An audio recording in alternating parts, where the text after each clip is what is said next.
try to move here as much as we can. So we're up to the Gemara here. Where did we get up to? Do you remember, Adnon? beginning of Chagdalel. Right. Balkapra צייר לאור מחילתא. 4 or 5 lines from the top. Okay, so it's like this. Bakapa Tzayid would kill till Mapet the Moshe Medresh. Bakapa would take his tefillin and he would tie them to the curtains around his bed. And then Mapet the Moshe Medresh. Now they're bulging. There was this bulge of tefillin that was protruding out towards the bed. So Bakapa said he turned it around so it wouldn't face over the bed.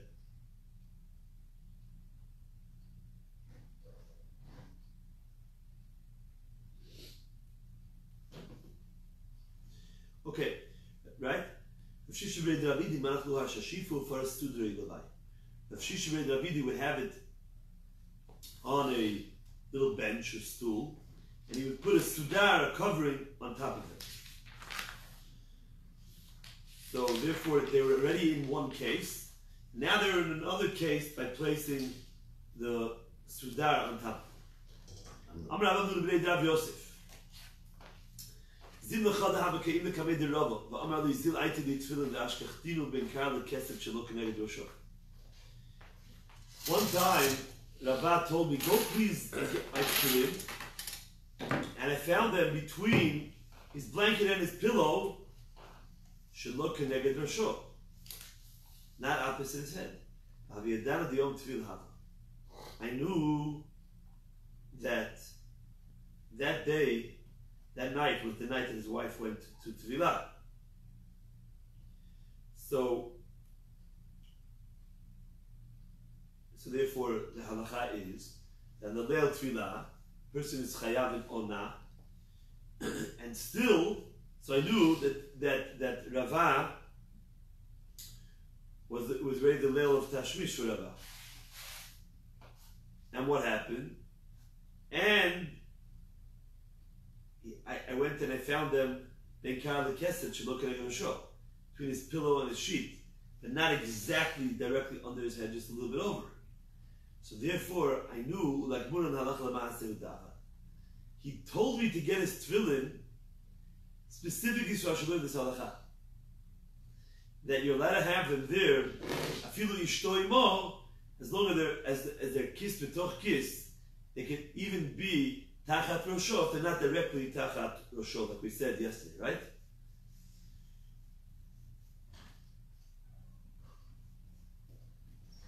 Some learn that what it means leil tvilah here means that there was tvilah, yom tvilah means for Rava himself, for Balkari. He went in the morning, his Rebbe went. He didn't know about his Rebbe's wife. He knew about Rava himself.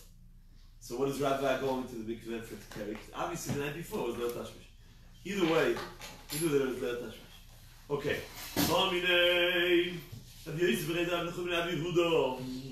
Rabbi Yosef b'nei Rav Nechu asked Rabbi Yehuda, Shnayim she'ishenim b'mita achas. Ma'o sh'zeh yachzir panav v'yikra kriyat shema v'zeh yachzir panav v'yikra kriyat shema. This is the shayla. You ready?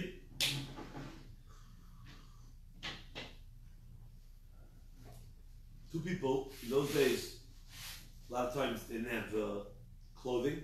They went to sleep, pajamas, they went to sleep without any clothing. They didn't have a lot of beds. So if you have two people sharing a bed, it's a tight bed. So if they're touching each other, and one's erva is touching the other, can't say Kriyat Shema. That's asur to say Kriyat Shema, because since there's hirur al yedei the negia of the erva to the other person, so he cannot be concentrated. He can't say Kriyat Shema in such a situation. The question is, if they both turn around, and now their backs are touching, their lower backs are touching. The Gemara wants to know if that's, even though their skin is not touching the flesh, is that a problem of hirur that you cannot say Kriyat Shema. Amar lehachi amar Shmuel v'afilu ishtoim. So he told him, Shmuel said, even if your wife is there. So he says, as long as they both turn around and his erva is not touching his wife, and even if their backs are touching, it's mutar to say Kriyat Shema. So it seems to be, according to Shmuel, that a wife you might think is worse, right? But there might be more hirur, but the chidush is, it's okay, even your wife. Rabbi Yosef says to him, what? Matkif Rabbi Yosef, Ishto. Rabbi Yosef asked,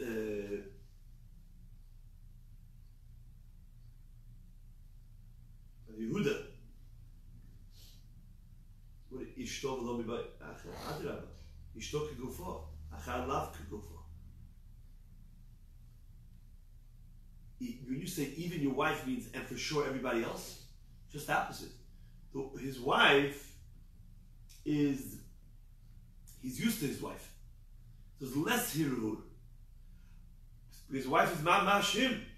But other people, which he's less used to, even a male, that's worse for hirur. So so I can understand why if you turn around, you both turn around, one is him and one is his wife, that's okay. But Rabbi Yosef saying, but not if it's another man. So we have a machloket between Shmuel and Rabbi Yosef. They both agree that a wife it's mutar if you both turn around, right? And Shmuel says a man as well, and even a wife. So both of them. Rabbi Yosef says you cannot take that chiddush in that direction, and it's only a wife that's going to be mutar, but another man will not be mutar. Okay? So maybe the Gemara asks a question. There's a brayta that says that actually you can turn around and say Kriya Shema. You may do that. Okay, so now how are you going to translate that brayta? Who's it talking about? Your wife or somebody else? So each Manda Amar will interpret. Shmuel will say anybody. And Rabbi say only your wife. The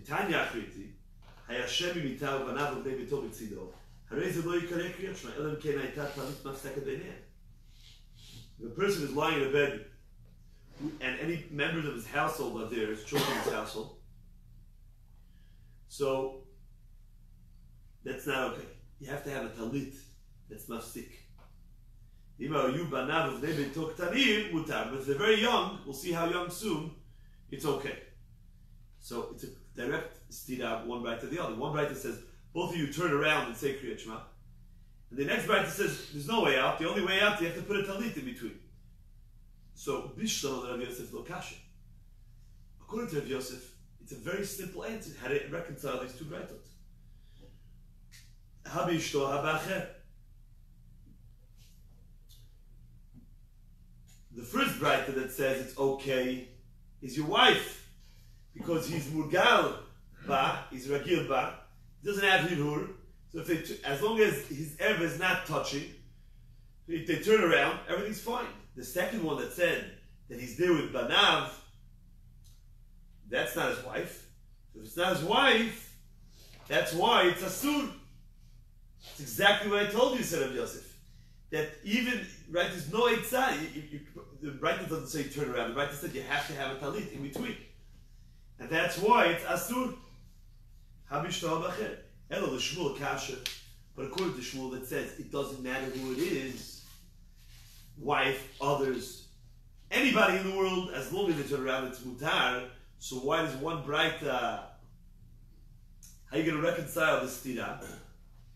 Whatever you say, it should be mutar. And yet the second Brayta says it's asur. Amalecha Shmuel, Rabbi Yosef, minicha.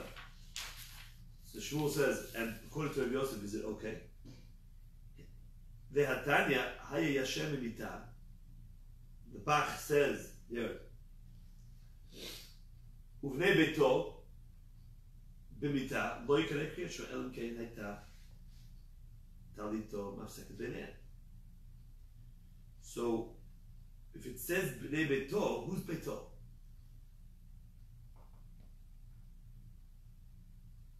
Elamai, beito, Rashi says, is his wife. So you're not going to be able to tell me that the second Braita is allowing it because it's not allowing it because it's his children, but it's also Beito includes his wife as well. That's the way Rashi learns. So it doesn't learn this way. That's the kasher. That's the way Rashi learns. So therefore, the Braita is allowing Ishto. If Yosef didn't allow Ishto, excuse me, if Yosef allowed Ishto, and this Braita is not allowing anybody, including Ishto.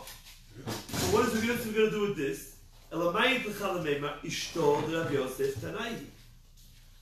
That according to Rabbi Yosef, he's going to have to say that it's machloket tanaim. Meaning, the first Braita is allowing because the first Braita is speaking about his wife, and the second Braita doesn't allow it, even though it's his wife. So obviously, the only way out is by saying, he forced to say that it's machloket. They're arguing. So Shmuel says, okay, so according to me, it's also machloket tanaim. But you know what the machloket tanaim will be according to me?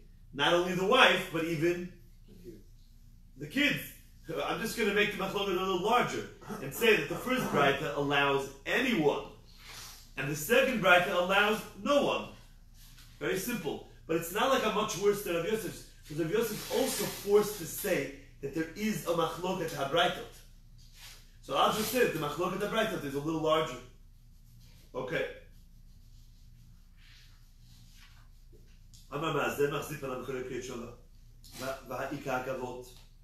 Okay, so whoever it is, whether it's your wife or others, it says that you're allowed to turn around and say Kriyat Shema. So the Gemara is asking, but this agavot. Agavot is the lower back. And the lower back, the Gemara feels, should be erva. Right? Because it's a part that's usually very private and not exposed. So therefore, if the lower backs are touching, maybe that should be a problem of erva too. Not only the front. So the Gemara says, this supports Ravuna. The fact that it's not an issue supports Ravuna. The Amr Ravuna, agavot en behem l'shum erva. Ravuna said, agavot are not erva. למה מסייע לרבונה האישה יושבת בקבצה לחלתה העלומה שיכולה לחסות פניה בקרקע אבל לא האיש. Let us say that the Mishnah in Chala supports Ravuna. It says a lady can sit down on the ground, aruma, unclothed, and take off Chala and say the bracha. How is she saying the Shem Hashem in front of Erba? Erba, it says v'lo yireh b'cha evad davar. Right? You're not allowed to say any holy words in front of Erva. The answer is that since she's able to sit in a way which she will not be exposed, so therefore she can make the bracha. Avaloha ish, but the man whose Erva cannot be concealed properly, if he's not wearing anything, and he's sitting on the ground, it's not possible for him to conceal his erva. So he'll have an issue, he'll never be able to take off challah with the bracha. The problem is that even if the lady can conceal her erva, but what about her agavot are still exposed? So if the agavot are erva, then how could she make a bracha? Right? Still, her agavot are still exposed, so therefore it must be that we don't care about agavot, because agavot elan din erva. The Gemara says, no, think about Nachman Yitzchak, it's not a proof. If you want to tell it to me, Ravuna, fine, you can say it. But you can't bring a proof from this Mishnah. Because this Mishnah could really hold, be a sodo, they can hold, right? They can say that Agavot are erva. But we're talking about a story, which means the karka went inside a little bit, it was like an indent a little bit. So therefore her agavot were covered. And that's why this Mishnah, I think I called it right, this Mishnah is actually only worried about her erva and not her agavot. But it could be possible that the agavot are an issue, but the agavot are already concealed. So therefore the Mishnah says her erva is an issue, but a lady can take care of that. A man can't. Okay, but that's the halacha. The halacha is what's the halacha? She's allowed to sit down and cover it. Right. She's allowed to sit down.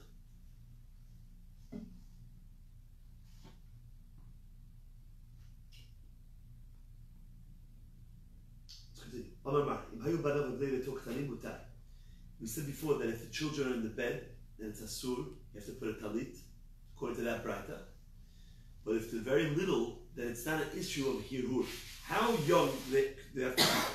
I'm going to achiz the tinoket bat 3 shanim v'yom echad, the tinok ben 9 shanim v'yom echad. A girl up to 3 years old and a boy up to 9, because those are the ages that the bi'ah, relations with them, are rendered as real bi'ah.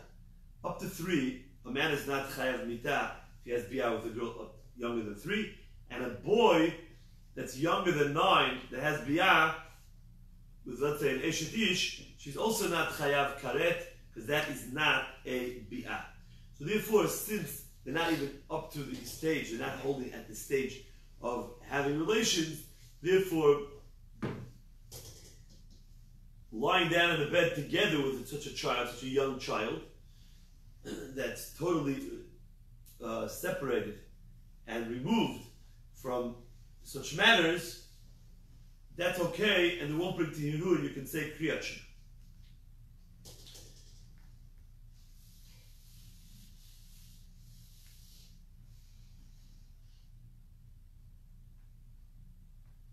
Ikadami Tinok Ad Yud Aleph Shana V'Yom Echad. The Tinok Ben 12 Shana V'Yom Echad. Others say it's a girl that's 11 and a boy who's 12, because that's when they start maturing, puberty, and Idi v'Idi ad kedei shadayin nachonu usarayich tzimech, which means they're considered small until the shadayim is nachonu and their hairs, the pubic hairs, start growing, which means even at that age they have to start maturing. And that's when their bodies are becoming more less removed from Biyah, and they have more they're more shayach to it. And this shita is being more lenient than the other one and saying up to 11 and 12 will be okay, and at that point then it won't be okay. Amalei Rav Kahana the Rav Ashi Hatam Amar Rava Afal Gav Tiyuf to the Shmuel Hilchet Takabatei Shmuel. Before the halacha of placing the tefillin under your pillow, afilu kishishto imo, although we had a brayta that contradicted Shmuel, Rava said that halacha still follows Shmuel. Yesterday we explained it. The Gemara said because there's a tzvara that would rather protect the tefillin than respect the tefillin. And we said that Rava got that from the other brayta of Beit Hillel. That's how the Mefarshim explain. Hachamai. What about here? Here are we posek like Shmuel as well? Because Rava said over there that we go like Shmuel. So in regards to this halacha too, in regards to saying Kriyat Shema, when a person is Yashen b'mitah with his wife, and he turns around, can he say Kriyat Shema? You have to now weave all of the rulings of Shmuel together. You think they were weaved all together? If we go like Shmuel here, then we have to go like Shmuel there. Wherever it was stated in the halacha like Shmuel, that's the halacha. Wherever it wasn't stated, it wasn't. Okay?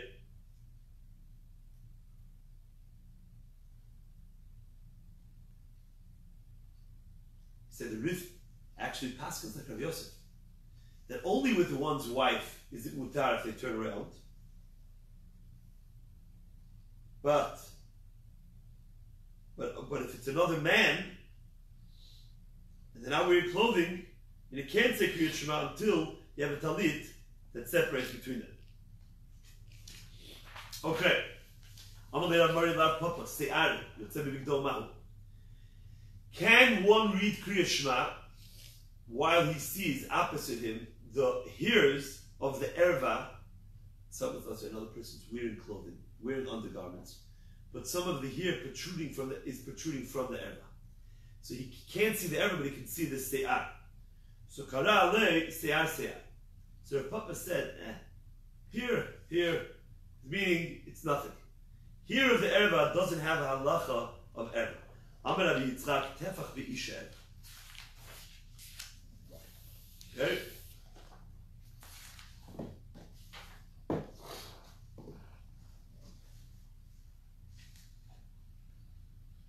Okay. So, what does this mean? Tefach v'isha erva. So many Rishonim say like this, that there are places on a woman's body, like her face and her hands, and the bottom of her feet, the feet itself. So there, you don't say, oh, tefach b'isha erva. Look, a tefach is 4 inches. I see, oh, tefach b'isha erva, so now I can't say Kriya Shema because there's a lady here with her hand uncovered. That's not an issue, because since those places are only covered in some places, like in the olden days in the Arab lands, wherever it was. So the face wasn't always covered, like it's not covered today. It's talui in the minhag. So since the minhag in many places is that it's not covered, so then it won't be an issue. If the minhag is that the places were covered, so then this halacha will apply if tefach b'isha erva. It's always covered, and now it's uncovered. So even though it's the hand, tefach b'isha, since they weren't used to seeing that will be an erva. But there are some places that are not talui; they're not dependent on the minhag. So our minhag is that we leave people go sleepless. That's nice, but that's a real erva. That's essentially erva. It's not up to you. It's not your choice. So therefore, those places are tefach b'isha erva, whether it's the minhag or people are not following the right halacha. Okay. So one tefach in the isha that's exposed is an erva. You can't say Kriya Shema. Well, I just jumped the gun because the Gemara is about to ask, what are you talking about? Which halacha? So now it's an erva. So now what? You mean I can't look at her? You mean Kriya Shema? What do you mean? So the Gemara says, L'mai.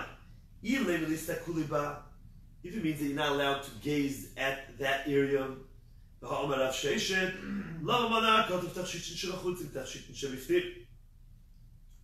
after the Milchemet Midyan, it brought all the booty of Midyan for the Melechet HaMishkan. And they wanted to atone for any hirhur avera that they had when they saw the Bnot Midyan during the war. And therefore, the Pasuk says, Vanakrev et kaban Hashem, Ish Hashem matzah kli zahav etzadav etzamit tabak agil lechumaz lechaper al nafshoteinu lifnei Hashem. It's interesting, that's the Pashut Pshat. But I think if you look in the Yonatan Ben Uziel, I'll just give you a little nugget of knowledge here. You can look it up. I think he says over there that they were careful not to have any hirur and to see anything asur. But the simple chat is that they did see, or they did think about something, so they wanted to get a kapara. So they brought all those articles which brought them to hirur to donate to the Mishkan, so it should be a kapara for them. So the question is, why were the parts of the clothing of a woman which don't bring to hirur, which are worn on the outside, mentioned along with the things that were on the inside?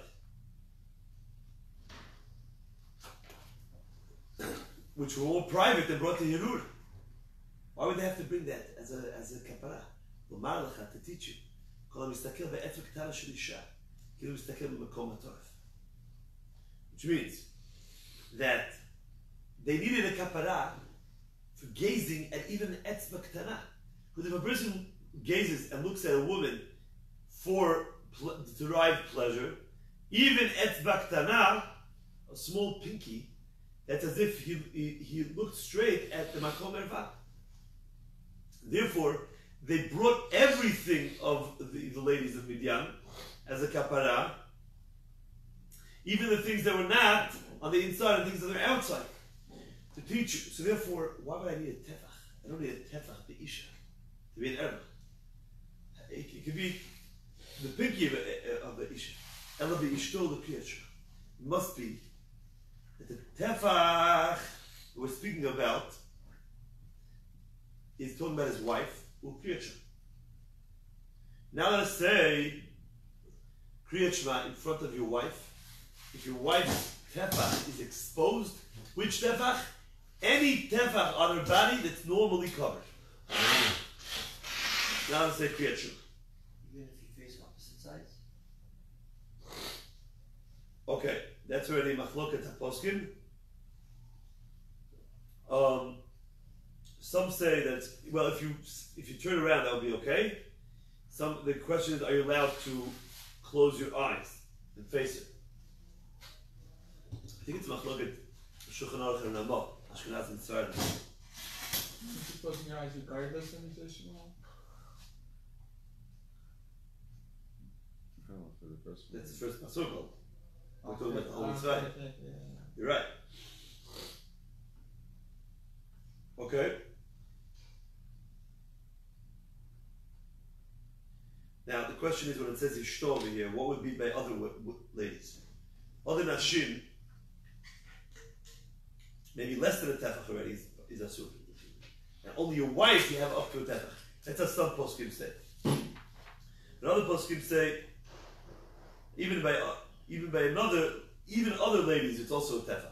The reason why it says ishto here is to tell you a chidush, that even if it's your wife, it's still asur b'tefach. So there's two ways of seeing it. Over here, Amarav is the shok be'isha ever. Now, this word shok, even though modern Hebrew always means the thigh, but what it really means is not clear at all. It's a huge machloket, rishonim, achronim, down to the poskim of the Mishabura, the Chazon Ish. And the question is it the thigh above the knee, or from the ankle to the knee? The Mishabura goes lenient, and he says it's the thigh. Chazon Ish and many others, and many Rishonim, they have many proofs that it can't mean the thigh, because that's like pashut, that's an error. Because there's no place that's more hiru than the thigh. So they learned that it's from the ankle to the knee. And that has to be, that's an erva, which means that, excuse me, if that's uncovered, even b'ishto, it would be asur to say kriyat shema. Shenemar. So by the way,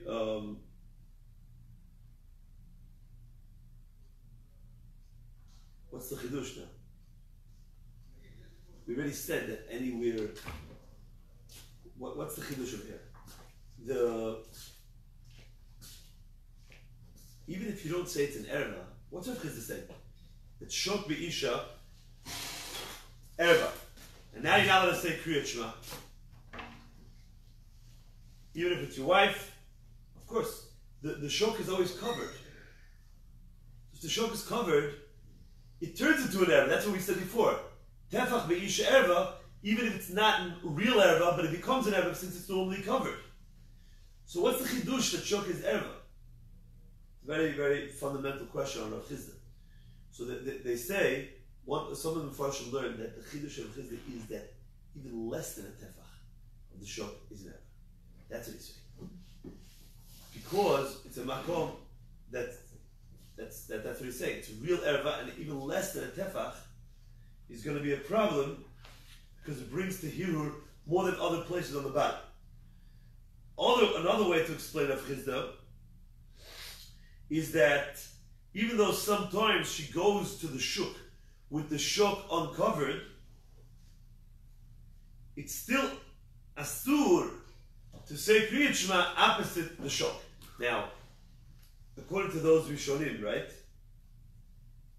It doesn't sound like those Rishonim learned that shok is the thigh, because she doesn't go to the shuk ever with her thigh uncovered. It means from the ankle to the knee. And the chidush of Rav Chizda is, okay, it could be she doesn't cover it, but guess what? It's erva, and you can't say Kriyat Shema opposite. That's another way of understanding Rav Chizda. And that way would be indicate more like those who show you that they're learning it's from the ankle. So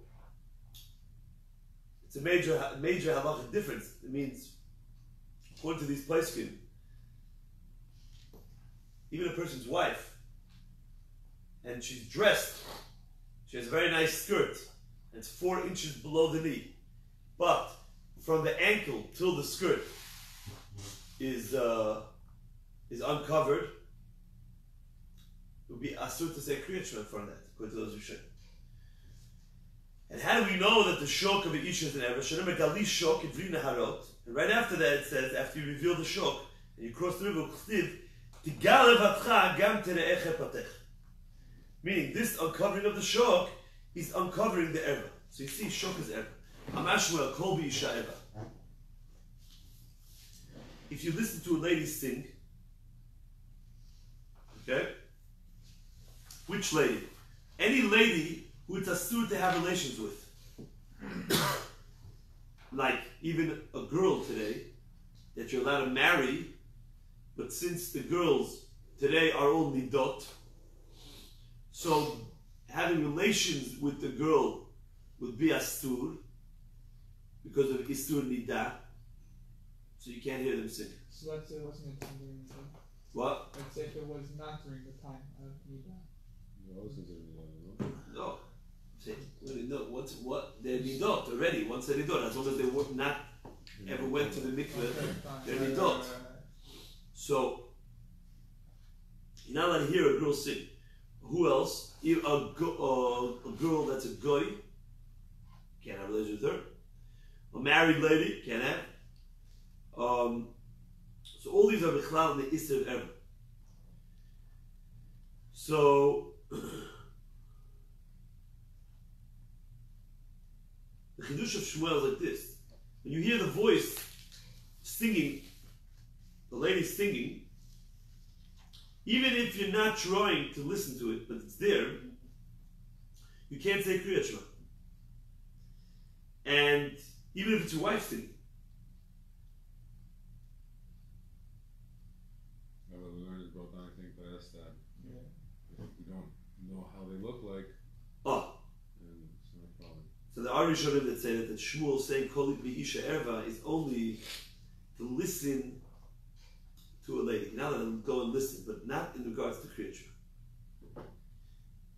In regards to Kriyat Shema, you can do it as long as you're not deliberately trying to listen to it. That's the Isur. But now, regarding Kriyat Shema. And then what do you say? The stack by the Sfardim is what? You can listen to a Kol Shalisha as long as you don't know how she looks like. Maybe you explain that from the Mishpat. So if you don't see her then you have to see her as well, and then they call it a problem. Right. But whenever it is a problem, I'm just speaking about a different kudah. What is the problem?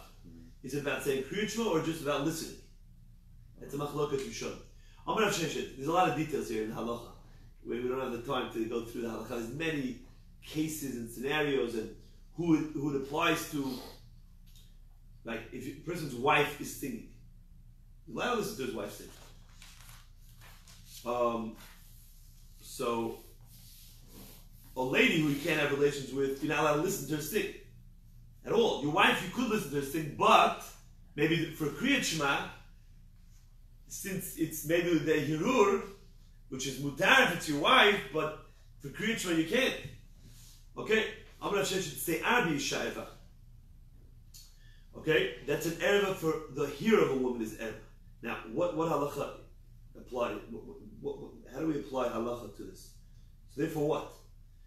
So number one is you're not allowed to gaze at that. talking about any sal? Say over here, right? Her head, right? Another issue is to say Kriyat Shema, even if it's his wife. Now, that's only Seyar, which turned into an erva. What should Seyar turn into an erva? So you're going to say, how can you say creation in front of your daughter? If it's the answer is if the hair is normally exposed and not covered, then it's not an erva. It's only an erva on people who normally cover their hair. So today, right? So the married women cover their hair. Therefore, the married woman's hair is an erva, since that the derech of a married woman is to cover her hair. There's a big machloket if in places where the minhag is that they don't cover their hair. I'm gonna ask that. What? I was gonna just ask that. So many say that it's asur because they have to cover their hair. So therefore, their hair is an erva. The Aruch HaShulchan is very mekel, is lenient, and it's a machloket. Okay. Omer Rabbi Chanin, and the Gemara brings Shenemar Salech Ke'ed HaRezim, that your hair is like the eder of the goats. So you see that the pasuk is being mishabeach, the sarav and isha, so we see that it's something that can bring to hirur, and therefore it has a din of erva. Omer Rabbi Chanin, ani ra'iti et Rabbi shtalat tefillah. We're going back to Hilchot Tefillin. Meitveh, so he saw Rabbi hang his tefillin on a peg. Now, Meitveh, hatolet tefillah, yitalu lo chayav. If someone hangs his tefillin, so his life is being suspended. Doshei chamurot, those chachamim, which would be doresh, the hard psukim in the Torah, the concealed psukim, amru, ve'ayu chayecha tlu'im b'cha mineged, which is one of the curses in Kitavot. It says, your life will be hanging before you. He's referring to Zeh Atolet Tfilah. Someone hangs his tefillin, then his life will be hanging. Meaning, be hanging like in hanging means suspended, you have no idea what will be with them. Now, why? Because your life is your tefillin. Your life is dependent on your tefillin. That's why it's called chayecha. And therefore, if you hang your tefillin, so you're hanging up your life too. So we see that it's a very, very serious sin to hang tefillin. So how could Rebbe do such a thing? So the Gemara says, Lo kasha ha b'ritzua ha b'ktzitza. Okay? B'ritzua, the brighter that says it's asur,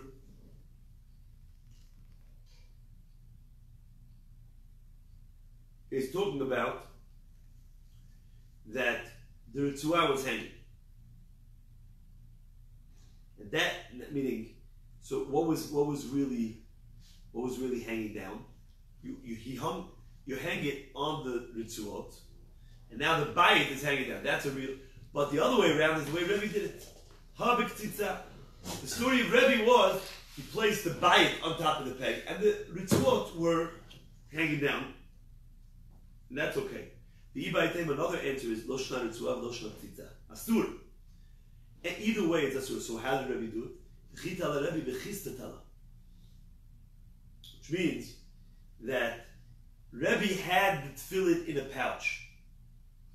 And he hung the pouch on the peg. Ihachi Maila Memra. So the Gemara says to them, what's the chidush? Of course. They're covered. You're just hanging them from the pouch. The Gemara says, no. I would have thought that they need to be placed on a surface and you have to give them kavod like a Sefer Torah. Sefer Torah you can't hang. Even if you put a Sefer Torah in a beautiful sack, you cannot hang that Sefer Torah, that sack, from a peg. You have to put it on a surface. Kamash Valam, the tefillin is not like that because Rav Chanina is testifying, same testimony that he saw Rabbi hang that bag on a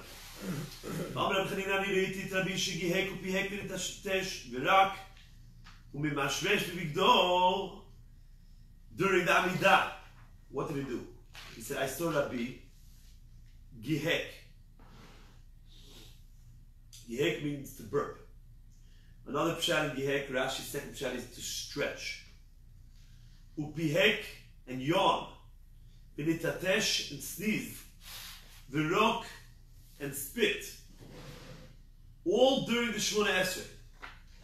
Umimashmesh b'nigdo, and he actually took his beged and killed, Rashi says, a louse, a kinah, that was biting him.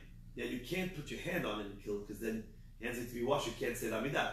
So he took his beged, he did this. Middle of Shmona Esrei.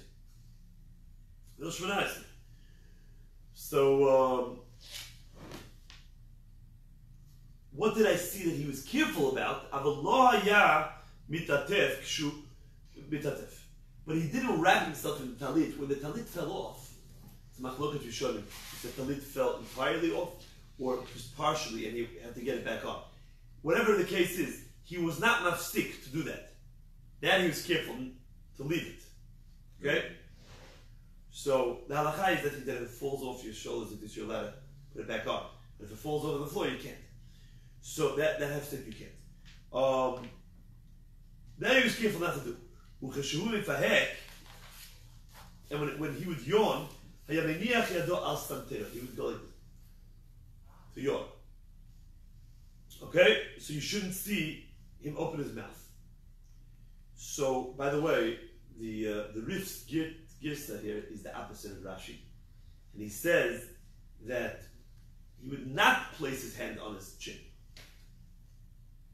Not that he would place his hand on his chin. Rashi says he was careful to place his hand on his chin, so he shouldn't have a wide open mouth.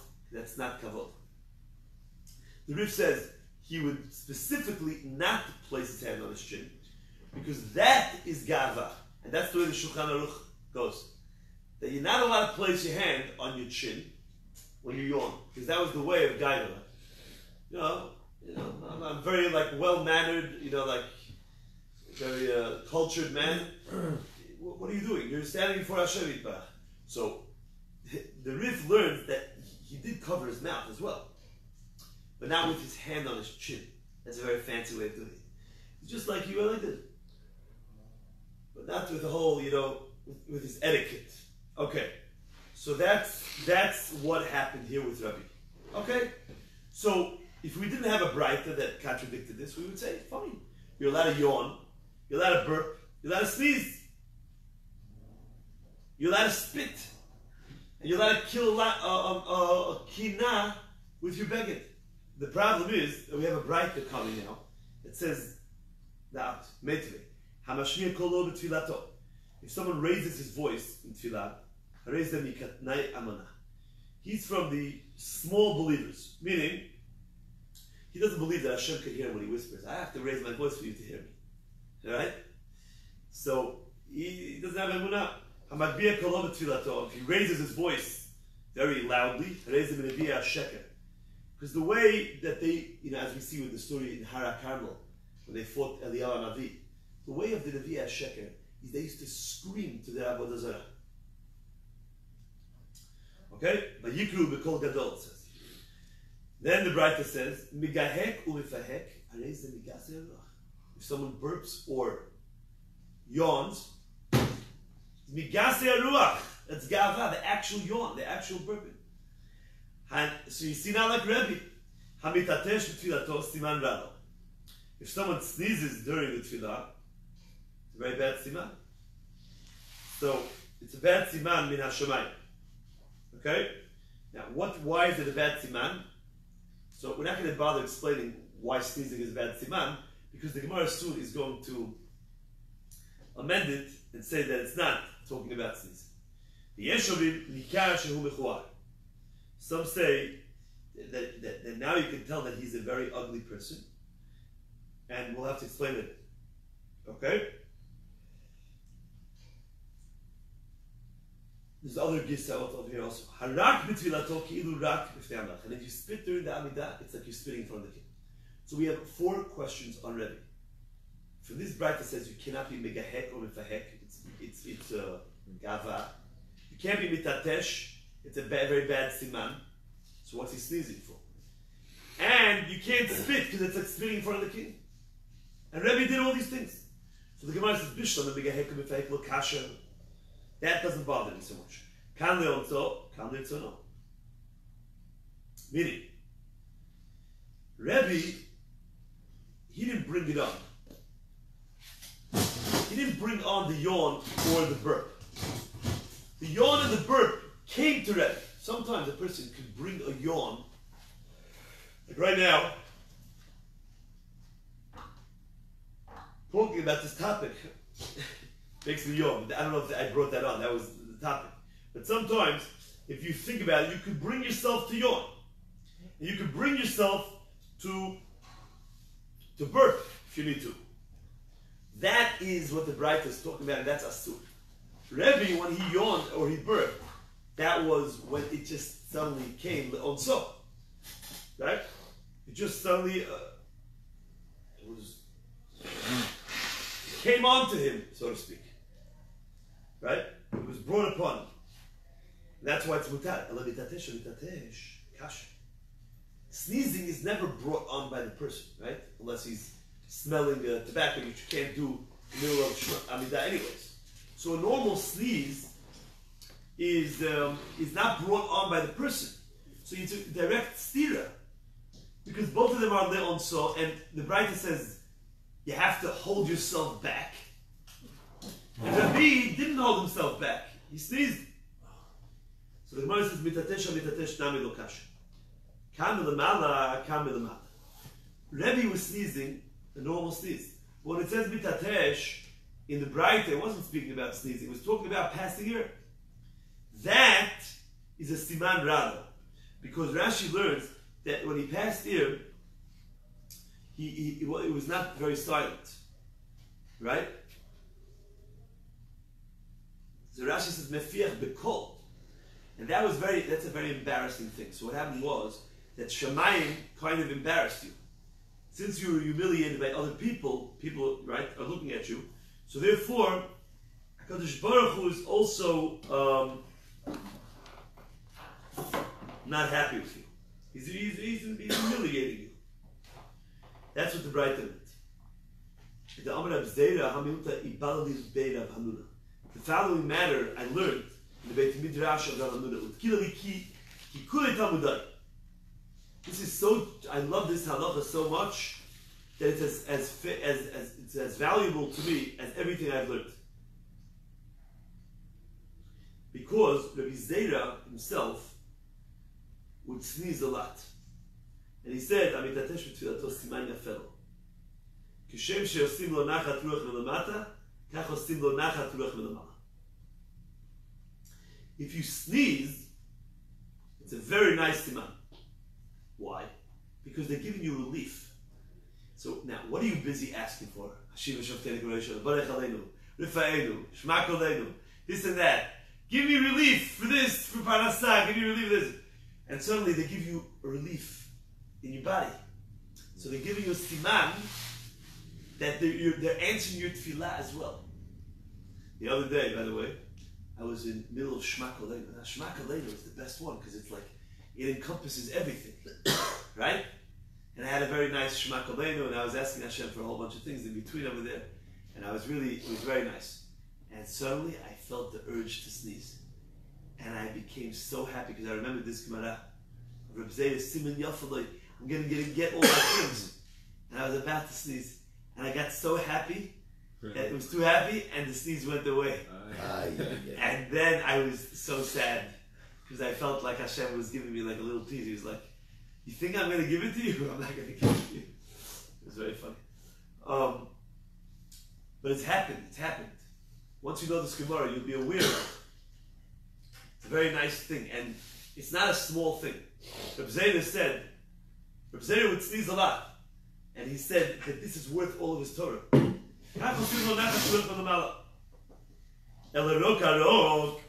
left in one kasha. Rebbe would spit. And the Braita says, if you spit, it's like spitting in front of the king. So the Gemara says, "Rok nami lo kasha." Ef shak Rabbi Yehuda dam Rabbi Yehuda yomed b'tfilah v'nizdamen l'rok mavlio b'talito. What Rebbe did was he would spit into his talit, into his cloak. So he didn't spit on the floor. That's what the Braita is speaking. That's the problem. So the imtalit na'ehun, if it's very beautiful and you don't want to dirty it, mavlio be'afrak suto. in one of your turbans that you wear. Okay, so there's no stira. Now the Gemara says, Ravina Habakoya Chored Ravashi. He was standing behind Ravashi when Ravashi was praying Shmona Esrei. His daven rock. The rock suddenly appeared in Ravashi's mouth. Patke la'achoreh. So he threw the saliva, the spit, behind him. Okay? Now,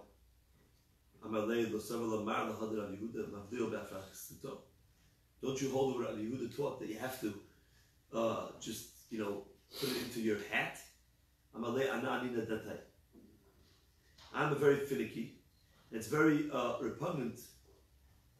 It's repulsive for me to have my hat, my turban, have my saliva inside it, even though it will get absorbed.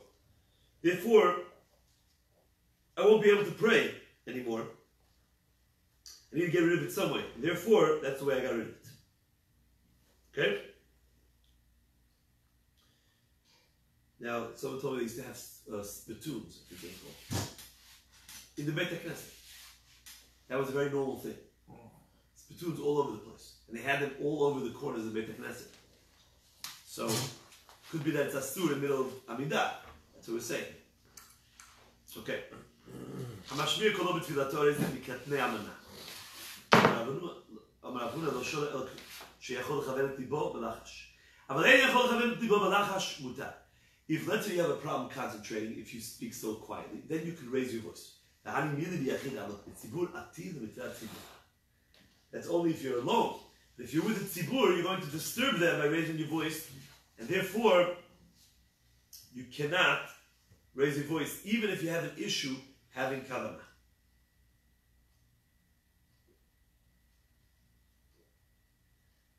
Rabbi Abba have become mishtamet b'nei Rabbi Yehuda.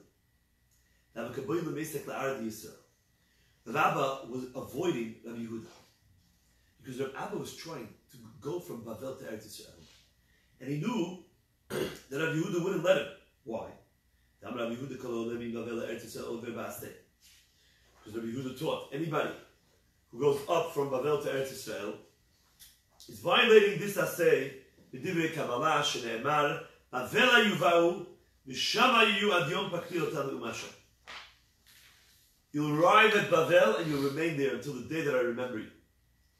So it sounds like Hashem is telling Am Yisrael, you're going to stay in the Galut until I bring you up. Which means that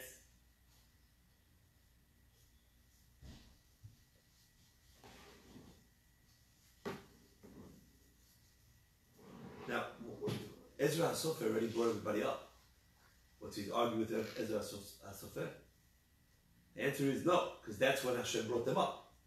But any galut that happens after that point in time, which means after the second Beit HaMikdash, now we went back into galut, this pasuk teaches you that you can't come up from the galut until Hashem brings you up.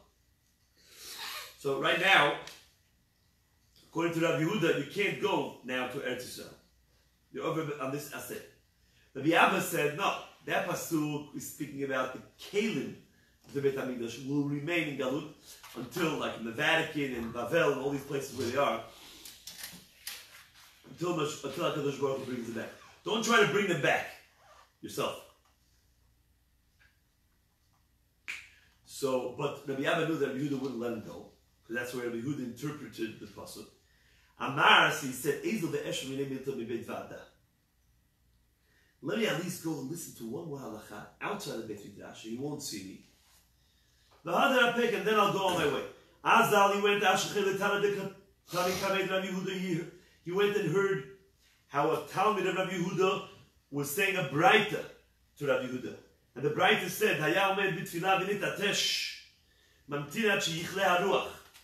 if someone passed ear during Shemona Esrei, he has to wait until the ruach, which means the reach, leaves, and then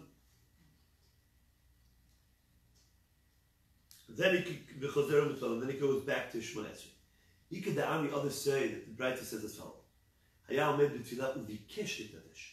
A person has an urge to pass the machik la'achrav arba amot.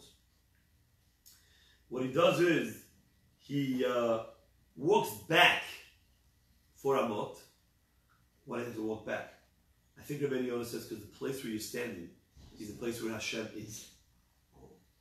Everywhere within 4 amot, so you have to get out of the domain of where Hashem comes. You're only the Melech. The Melech comes there. This is applicable today. Yeah. Oh, yeah. Let's see. So he walks back. Now, the best thing is not to do anything. But we're talking about if a person, I guess, needs to. So he walks back 4 amot. Umitatesh, he passes there. Umantin ad sheyichle haruach. Then, he goes back to the place umitpalel ve'omer. And now he says something in the middle of the Amidah. He speaks. Why? Because he's already mafstik with walking back and then coming back. So now he already speaks and he says, Ribbono shel olam, yitzartanu mekavim nekavim chaludim chaludim. You created us with all these cavities and holes. Galui yadu lefanecha chabatenu chtimatenu chayenu.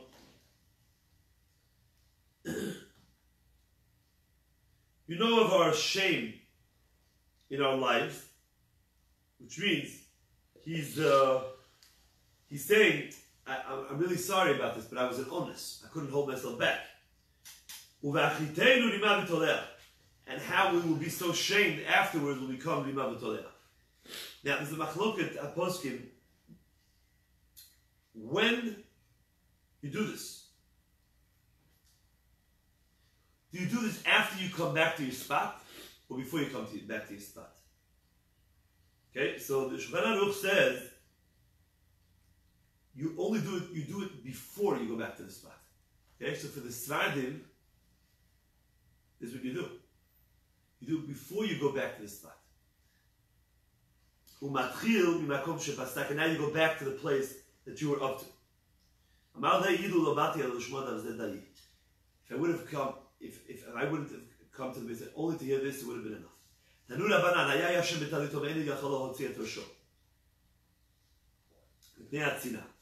Someone's under the covers, it's freezing. He has to say Kriyat Shema. And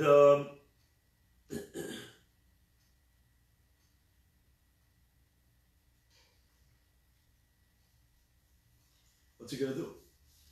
The problem is he's in front of his era, not wearing clothing. So what he does is like this. He doesn't want to take his hair. So he's still under the cover entirely. He places the part of the blanket that's near his neck, places it tightly against his neck. So now his eyes are separated from his area. He can't see his area. The Korei Kriyat Shema. Yesh omrim al libo. Some say that's not enough because your heart is still directly, your eva is directly exposed to your heart. It's called libo ro'eh ha'eva. And that itself is already an isur of saying Kriyat Shema if libo ro'eh ha'eva. So you have to wrap it around underneath your heart. The Tanakama. So the question is, why didn't the Tanakama require this? The Gemara says, "Harei libo ro'eh ha'eva," and says the Gemara kasavar libo ro'eh ha'eva mutar. Okay. Amar Avuna Amar Rabbi Yochanan, Hayam halech b'vo'ot hamtunafot, b'niach yado al piv v'korei Kriyat Shema. If you're walking and you get into an alley that has Tzoah or Meraglayim,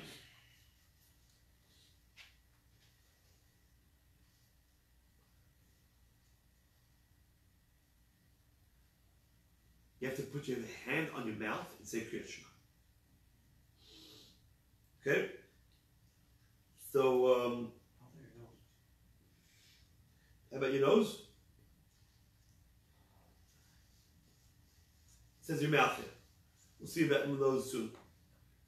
You talking about nose because the Gemara later on called it a Shabbat Halakha. You said that Gemara? What? Why not your nose? Yeah, because you're doing. Oh, because you smell. You mean? Well, because the smell. Why would your mouth? What's your mouth going to do? It's the nose that you're going to smell. This is nothing to do with smell. This is even if there's no smell. But you're in a place where there is Tzoah, It's an issue. Okay? That's the answer. So he puts his so now what is he doing with his hand? He's like separating his mouth, which is going to have words of Torah, and the area of Torah. That's what Rabbi Yochanan said. That's what Rav Huna said in Rabbi Yochanan. Amalei Rav Chizda, Ha'elokim, I swear by Hashem. If Amalei Rabbi Yochanan b'fume, if Rabbi Yochanan would have said this halacha with his own mouth to me, Lo tzaitinale, I would never have listened to him. Another way is that they said it, that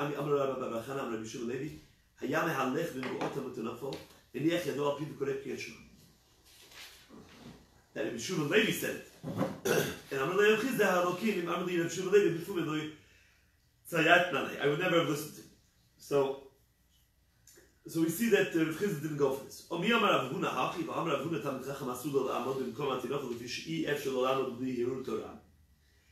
Rav Huna is saying you're not allowed, for a Talmid Chacham is not allowed to stand in these alleyways because he always thinks in Torah. Now, if Rav Huna says that you're allowed to even say Kriyat Shema as long as you cover your mouth, so that means for sure Hirhur is okay. So why is Rav Huna not allowing Talmidei Chacham to stand in such areas? Lo kasha, says the Gemara. Kam ba'omed, kam ba'mehalach. If you stand there, then you can't even think. Because it says, V'chisita etzeatecha, you have to cover your tzoah. Ve'haya machanecha kadosh. Now, where's your machane? Your camp, wherever you're standing. So there, hirhur is a problem. But if you're walking by, so that's not your machane, so then the istur is way, way, way lower. As long as you cover your mouth, and you make a mechitza between the words of Torah and the area that you're walking by, that's okay. That's the Gemara's text. Says the Gemara, Umi Amar Rabbi Yochanan Hachi.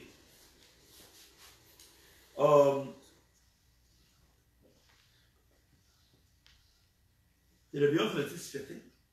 Va'amar Rabbi Bar Chana Rabbi Yochanan b'chol makom mutar lahareb b'dvei Torah chutz beit hamechet u'beit hakiseh. Rabbi Yochanan says you're allowed to think Torah anywhere besides a beit hakiseh and a beit hamechet. Well, mivuot tunafot are a beit hakiseh because they have Torah there. So you're not allowed to think. And suddenly Rabbi Yochanan says, not only are you allowed to think, but you're allowed to say Kriyat Shema as long as you put your hand in front of your mouth. Are you going to try to answer that when Rabbi Yochanan put his hand on his mouth, he was walking by? But when he said you're not allowed to think, is when you're standing there, is that so? He was walking behind Rabbi Yochanan. And Rabbi Avo was saying Kriyat Shema. When he got to these areas, he stopped saying it. Now that I could say Kriyat Shema again, because we got by this place, where do I go back to? Which part of Kriyat Shema? If you waited enough time for you to have said all three Parashiyot, you have to go back to the beginning of Kriyat Shema. So from the fact that Rabbi Yochanan answered in this, it means that Rabbi Yochanan felt that it was asur to say Kriyat Shema, even if you put your hand on your mouth. Why? Because if Rabbi Yochanan felt, like he said before, like we had it recorded as he said before, that you're allowed to place your hand on your mouth and say Kriyat Shema, so that means that Rabbi Avo, when he walked through, the fact that he stopped saying Kriyat Shema was his own fault. He wasn't an honest. Because according to Rabbi Yochanan, he could have just continued with his hand on his mouth. Now, anytime you stop doing Kriyat Shema, and it's not honest, it's not considered, it's your own will, then it's not considered a hefsek. And therefore, you don't have to go back to the beginning. The fact that he told me you have to go back to the beginning means that Rabbi Yochanan felt that Rabbi Avo was actually stuck. Now, why would he say that he's stuck if Rabbi Yochanan said before that you can put your hand on your mouth? The Gemara answers, this is what Rabbi Yochanan was telling him. According to me, there's no issue. You never have to stop in the first place. And therefore, you don't have to go back because the fact that you stopped was your own decision. And therefore, you don't have to go back. But according to you, I know that you hold the svirlach. That you're not allowed to say Kriyat Shema with your hand over your mouth. So then the halacha is that it depends how long you waited for. Tanya kavate de Ravuna. Tanya kavate de Rav Chisda. We have two berachot. One is like Ravuna, that you could say Kriyat Shema b'makom hamitunafot, and one is like Rav Chisda. Tanya kavate de Ravuna mahalach b'mvuot hamitunafot meniach yedo al piv yikra Kriyat Shema. Exactly like Rabbi Yochanan did it. Ravuna standing there with Rabbi Yochanan. Tanya kavate de Rav Chisda hayam mahalach b'mvuot hamitunafot lo yikra Kriyat Shema. V'lo od ela shivaya kore uba posek. That if you were reading Kriyat Shema and you get to such an area, you have to stop. And the Mishnah Brayta, the second right, doesn't give you the eitzah to go ahead and place your hand over your mouth. So obviously it feels that you're not allowed to say Kriyat Shema even if you place your hand over your mouth. So the Gemara says, V'lo pasak mai. Let's say a person says Kriyat Shema in a makom hamitunafot.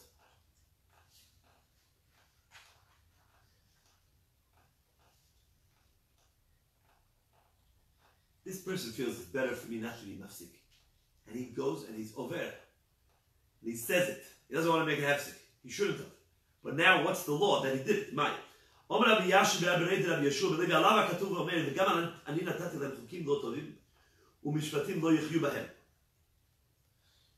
Meaning, a person, that pasuk is referring, the pasuk in Yecheskel is referring to someone who read Kriyat Shema in a place where there was mitunaf, with Soah, and he violated the tzivuy of V'hayam Achanecha Kadosh.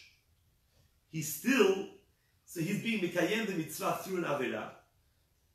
So the mitzvot for him are not of him. They're not good because the way he does it is through averot, and therefore he won't live through those mitzvot. He won't live through them. Rabbi Asi Amar, Hoy moshchei ha'avon b'chavlei hashav. Woe to those who draw averot on themselves with ropes that are very, very not strong. Which means, in a very like easy way, he's rooting for himself. He's drawing averot over himself. This guy, it's just a little bit of speech. He's pulling averot over himself. Dibur kal. Avad Abraham amar mehacha ki dvar Hashem bazda. The word of Hashem he has shamed. Vet mitzvato hefar. Meaning, if you say Kriyat Shema makom mitunaf, you have just shamed the word of Hashem, and is therefore nothing doing. The impasak masaro, and if you stopped, what is your start?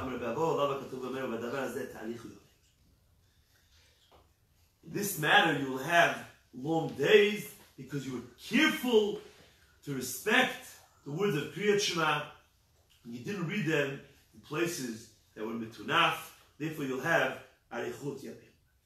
Okay, Rabotai, we had a great day. We learned very well, and we did a whole daf, and we're only one daf behind still, and we have to come up with a plan. So I'll tell you the plan that I think. Or maybe I should say it with it on, so those people. Yeah. I don't know if anybody has time today, later on, do another daf. During the day? What time? Okay. I have another idea. What time? What? What time during the day? Well, I could do it at about 4 o'clock. Or, I'm giving another Daf Yomi tonight. I'm giving tonight's Daf Yomi in the Safra synagogue. Oh, yeah. Safra. Safra. So, what time do you so what we do is like this. So, the people that are here, if you like to come to the actual shiur, we can record it on that recording. What time at Safra are you doing? I do it at 6:15. Mincha and Ravit is I think 5:40. Like 15 minutes. I think. Maybe mistaken or not. Oh. That's a little bit funny. In Safa, so I'm going to give it at 6:15. I'm going to give the daf. I'm going to do the proper daf. Today's daf. Yeah. I see what you mean. So I don't know how. And if we record it there, then all the people who want to catch up with the recording, it'll be on the recording. Who can record? I'm not. You have the comment 6:15 or not really? I'm gonna try. Work at 6. Would it help if it was recorded? Yeah, watch Then it. you would get it tonight. Yeah. 6:15. You need another hour. Yeah, I have a schedule. Okay, I guess we need to turn off. 6:15 is scheduled up.